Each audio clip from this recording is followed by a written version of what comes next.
Bonjour, je souhaitais vous présenter ITIL et en particulier la nouvelle version d'ITIL V3. Alors qui suis-je? Je suis un enseignant et étudiant CLAM, donc ce cours est proposé suite à l'intervenant de Monsieur Côtelet et un certain nombre d'articles Wikipédia. Alors ITIL, qu'est-ce que c'est? C'est la bibliothèque pour l'infrastructure des technologies de l'information.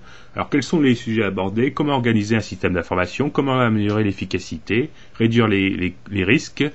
Et augmenter la qualité des services informatiques. Alors, la philosophie d'ITIL, c'est l'adoption de bonnes pratiques pour une entreprise. ITIL permet, grâce à une approche de processus clairement définie, d'améliorer la qualité des SI. Alors, ces bénéfices pour l'entreprise sont une meilleure traçabilité sur l'ensemble du département informatique. L'évolution, donc, ITIL est connue sous le nom d'ITSM, IT Service Management.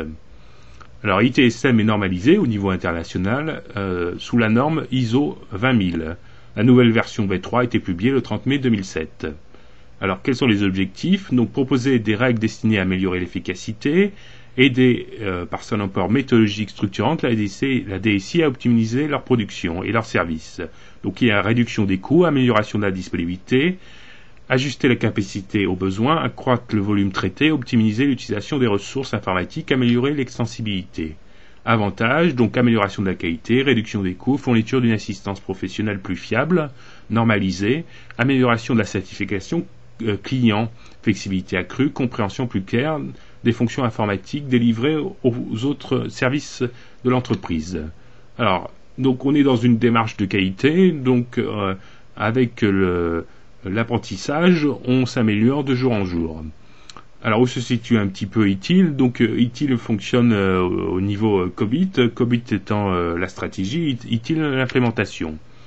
Alors, donc, ITIL, dans un schéma V2, donc, on avait un pilier, donc, entreprise, avec le client, et donc, un autre pilier technologie, au milieu le service, qui donc fournit des services aux clients. Donc la bibliothèque ITIL dans sa version est groupée essentiellement en deux séries de bases. Le soutien au service, service support, donc avec service desk, incident management, problem management. Donc un problème étant simplement un incident donc escaladé au niveau N+1. La notion de gestion de changement, la mise en production, comment gère-t-on une mise en production d'une nouvelle version pour la montée de version, et la gestion des configurations. Le deuxième point, donc service delivering, donc avec un aspect gestion financière, combien ça nous coûte, gestion de la capacité, gestion de la disponibilité, combien nos serveurs sont-ils disponibles, gestion de la continuité et gestion des niveaux de service. Auquel donc on peut rajouter d'autres livres, donc planification pour la mise en œuvre des services, gestion de la sécurité, gestion des infrastructures, point de vue de l'entreprise, business perspective, gestion des applications, gestion du parc logiciel. Alors, comment aborder ITIL? La philosophie d'ITIL, donc c'est donc la notion de best practice, donc deux points de vue qui sont complémentaires, bottom to top ou top to bottom.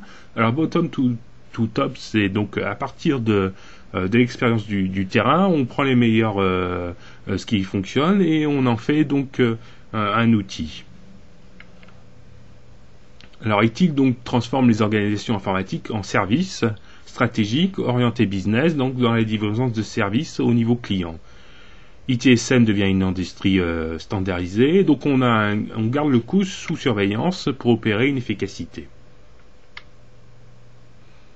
Donc vous avez vu qu'il y a une notion de conduite de projet avec la notion de changement, donc on adapte les changements rapidement et en douceur pour tirer le maximum des opportunités. Alors on va présenter un peu les nouveautés d'ITIL V3. Donc ITIL V3, deux évolutions majeures qui ne sont qu'un renforcement d'ITIL V2. Donc le périmètre est étendu à la satisfaction des services métiers. Le référentiel est réécrit dans cette perspective transverse. ITIL V3 met donc l'accent sur la maîtrise des cycles de vie des services. Alors il est constitué de 5 livres. Ces 5 livres sont donc la stratégie de service, la conception, la transition pour la mise en place de services, l'exploitation de ces services, et puis l'amélioration donc continue de ces services. Alors, ITIL et les formations certifiées, donc la certification bonne pratique, ITIL se fait pour les individus, donc pour les entreprises, elle se fera certifier au niveau de la norme ISO 20000, donc Pour les individus, donc il y a 3 niveaux de certification. Le premier niveau, c'est Fondation Certificat, qui est un certificat de premier niveau accordé après un test sous forme de QCM, donc qui se suit normalement avec un cours de 2 à 3 jours chez un formateur agréé. Ce certificat valide une connaissance générique des fondements ITIL. Alors pour les formations ITIL V3, donc au niveau Foundation, il est très proche du V2, et en plus il y a au niveau Manager, donc par contre ils offrent une flexibilité tout au long de la carrière du candidat. Voilà, j'espère vous avoir présenté très rapidement donc ITIL, et j'espère vous avoir donc incité à la mise en place de bonnes pratiques.